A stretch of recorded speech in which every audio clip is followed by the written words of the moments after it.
Bill, and today I'm going to talk about and demonstrate the GOVOX guitar system. These are GOVOX guitars, and this is a GOVOX box into which we plug the guitars. I could spend many hours on this, but since this is just an introduction and overview, I'll try to keep it brief. I'll make a couple more in-depth videos for anybody that's interested in a little more detail about the GOVOX guitars and the guts and stuff. The GOVOX brand and products are not widely known. As a matter of fact, very few people have ever heard of it. It's very cool though, it's rare, and I believe it deserves its own special page in the rock and roll history book. The GOVOX system was created to be a one-man band sort of deal for guitarists, I think. A mock guitar synth with regular guitar output, like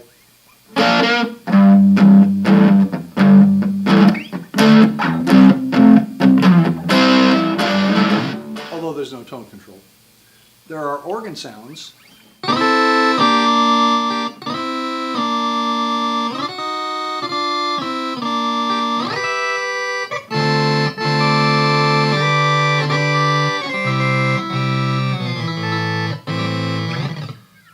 There is percussion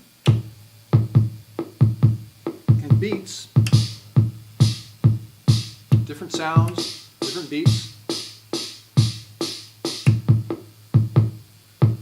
There is bass,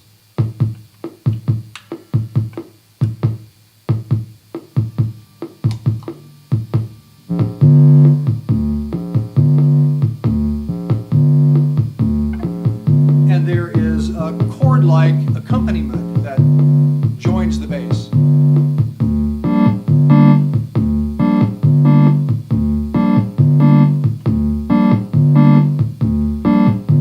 So you can put it all together and you get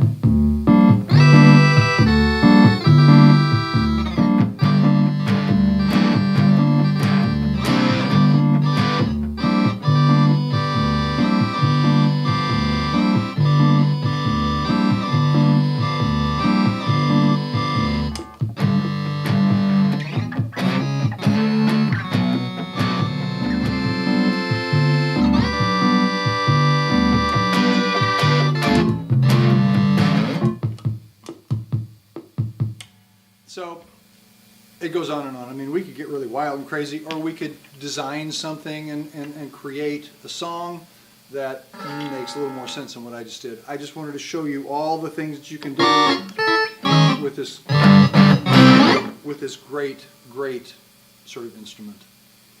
In order to make all that happen, you need not only a GOVOX guitar, but you need a GOVOX box. Without the GOVOX box, it's just an electric guitar with a bunch of fancy switches that don't do anything. They do nothing. There's really very little known about the GOVOX brand. They were possibly built in Kissimmee, Florida, and according to my research, there were only about 20 built. There's not a good way to date these instruments. A few people have said that they were built in the 60s, but I don't think so. I think I'm going to date these to the mid to late 70s or early 80s based on the integrated circuits in the circuit board in the back of this guitar and that guitar and all the GOVOX guitars and the 5 circuit boards in the GOVOX box. I have 2 GOVOX guitars, a production model and a prototype model. I call them the GOVOX twins, and a GOVOX box. I've seen very few GOVOX guitars offered for sale or even for general interest, and 0 GOVOX boxes besides the one I have. The person most associated with GOVOX is Charlie Fingers Hess, a guitarist that maybe briefly played with Bill Haley, not the Comets, but maybe another Bill Haley band, the Saddlemen or the All Western Sextet. He also worked as a solo artist and did a little recording, Chuck's Boogie and stuff like that. Charlie had a heart transplant in the mid-90s, but continued to perform under the name Ty Heston, playing a special guitar hooked into a machine called the GOVOX, making him a virtual one-man band.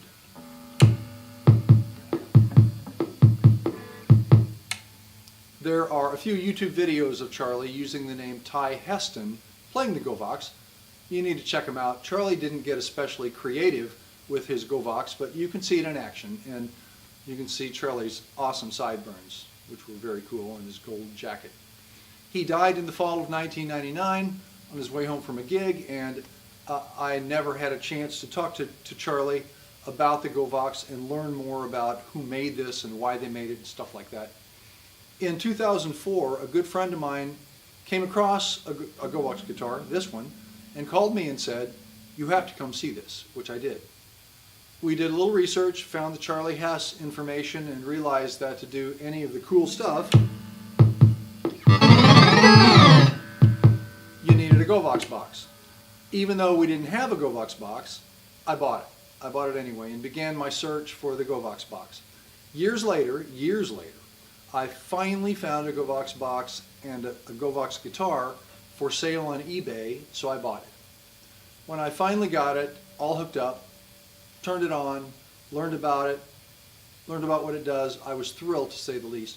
It didn't disappoint me, quite the opposite. It was clever, well-made, early piece of rock and roll history. I've never been able to find out who is actually responsible for the GOVOX, but whoever it was thought very seriously about what they were doing and did an exceptional design and engineering job for the time period. Here's how it works. Each fret is divided into 6 segments, one for each string. Each segment represents a note. So when you touch that segment, a circuit is completed and a specific pitch is played. In other words, this is a D.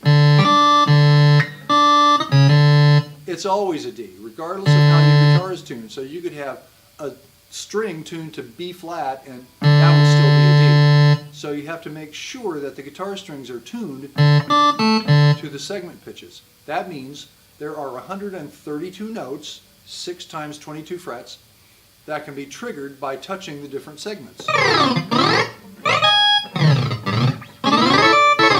It also means that there are 132 wires inside this neck that connect each fret segment to the circuit board in the back of the guitar. The circuit board is connected to the GOVOX box using a multi-pin connector right there.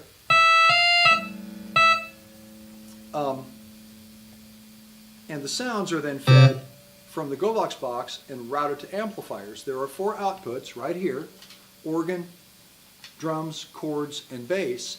Each can be set to a separate amp or a channel for volume control, or there's an all, which I'm using, or sum, which combines them all and sends them all to one little amp. For the most part, you can control the triggered sounds using switches and pots on the guitar, here and here. The regular guitar output is normal.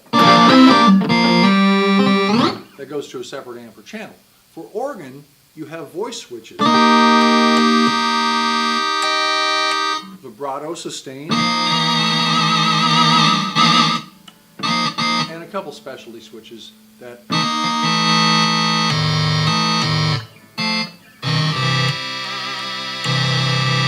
and a separate volume controller.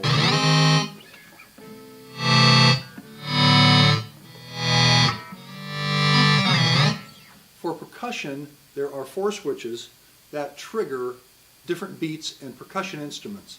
The start button turns on, the start switch turns on the percussion and provides a downbeat.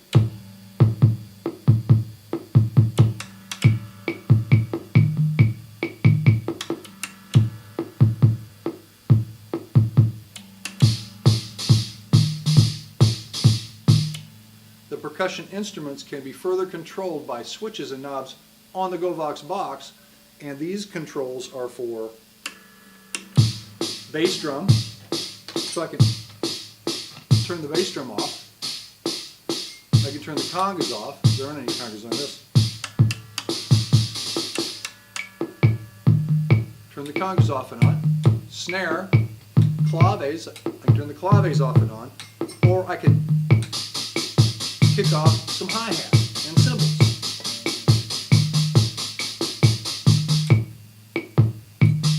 Which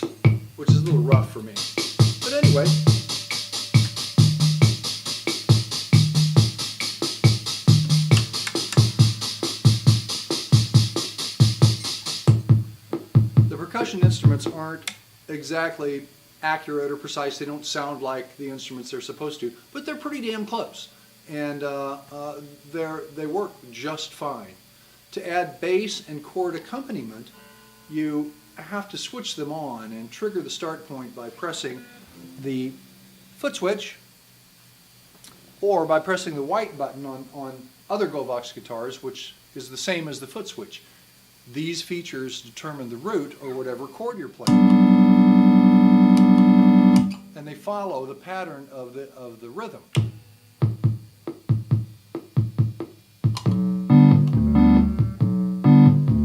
And I have to kick it off again to change.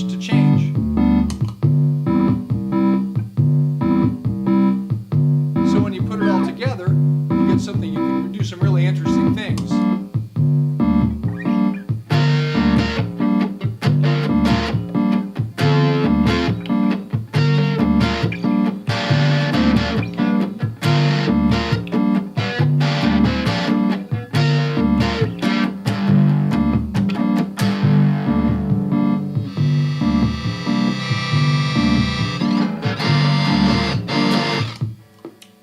Like that.